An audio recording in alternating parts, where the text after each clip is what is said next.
Donc la découverte freudienne a radicalement modifié la façon de traiter le symptôme corporel avec l'hystérie en le posant comme siège d'une énigme à déchiffrer. Ce désir de savoir est ce qui amène le plus souvent à rencontrer un psychanalyste. Dans ce qui fait souffrir, le corps est rarement absent du discours. La multiplicité des formes symptomatiques que le corps peut prendre ne doit en aucun cas nous égarer quant à la dimension structurelle dans laquelle il se noue. Ce repérage structurel, névrose, psychose et perversion, nous éclaire sur la place que tient le symptôme dans l'économie psychique et sur la direction de la cure à suivre. Pris dans ce nouage entre réel, imaginaire et symbolique, le corps est enveloppé par le signifiant. Le symptôme corporel vient nous signaler l'importance que tient le corps dans la vie psychique en tant que lieu de l'autre, origine du signifiant et de son incorporation. Lacan souligne l'attention particulière à la façon dont un patient parle de son corps. Le discours sur le corps peut être un élément de diagnostic structurel. Un corps non soigné, maltraité, un corps vécu comme étranger doit être nécessairement interrogé par le psychanalyste. Je citerai ici les propos de Lacan lors d'une conférence en Amérique en 1975 intitulée « Le symptôme ». Ce sur quoi l'homme insiste, c'est non pas qu'il est un corps, mais comme il s'exprime, c'est là quelque chose de saisissant, qu'il en a un. Au nom de quoi peut-il dire qu'il a un corps? Au nom de ceci, qu'il le traite à la va comme je te pousse, il le traite comme un meuble. Nous retrouvons une première théorie imaginaire du corps chez Lacan en 1936, avec le stade du miroir. Cette étape est fondamentale dans la constitution narcissique du moi, qui s'effectue par l'identification de l'enfant à sa propre image. Cette identification donnera une permanence et une reconnaissance de son propre corps et sera la base des constructions fantasmatiques. L'enfant se perçoit ainsi autre qu'il n'est, puisqu'il passe d'un vécu morcelé, d'un état de prématuration biologique, à la perception d'une image totale de son propre corps, perception validée et authentifiée grâce à l'autre, qui le nomme et le reconnaît dans le miroir. Nous pourrions dire ici qu'il s'agit de la première incorporation du signifiant qui donnera corps à l'organisme, ce que nous retrouvons, me semble-t-il, dans cette citation de Lacan. Le premier corps fait le second de s'y incorporer. D'où l'incorporel qui reste marqué le premier, du temps d'après, son incorporation. Fin de citation. Le signifiant borde le corps et limite la jouissance. Cependant, tout en étant constitutif de la construction du moi et de l'appréhension de la réalité, puisque cette image du corps donne au sujet la première forme qui lui permet de situer ce qui est du moi et ce qui ne l'est pas, cette appréhension de l'image est aussi aliénante.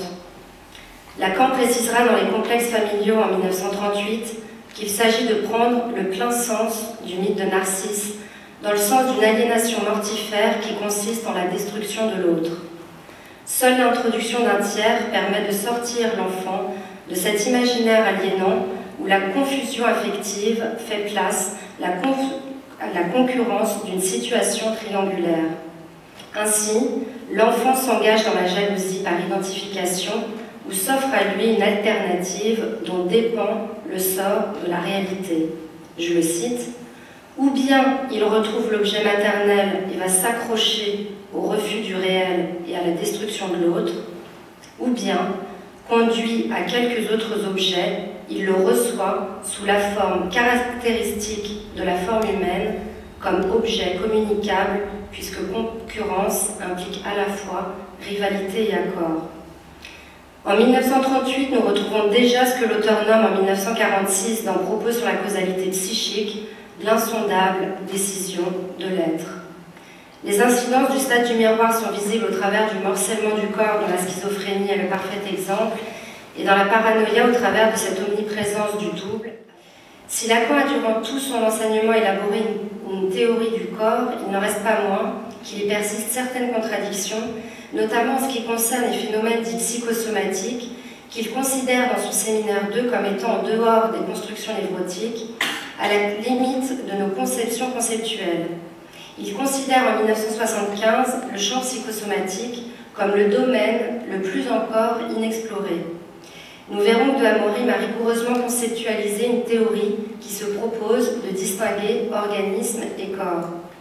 Dans Tentative d'une clinique psychanalytique avec les malades et les patients de médecine en 2008, de Amorim développe une théorie nouvelle concernant la mort des patients souffrant de maladies organiques.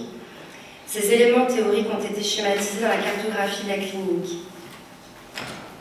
Selon l'auteur, la corporification de l'organisme est l'opération qui consiste à envelopper l'organisme avec le filet du symbolique. Elle est le fruit de la castration qui touche l'objet de la pulsion. Nous pouvons parler de corporification de l'organisme uniquement lorsque le malade, devenu patient, devient psychanalysant. Les effets de la corporification de l'organisme se font sentir par l'adhésion au traitement médical.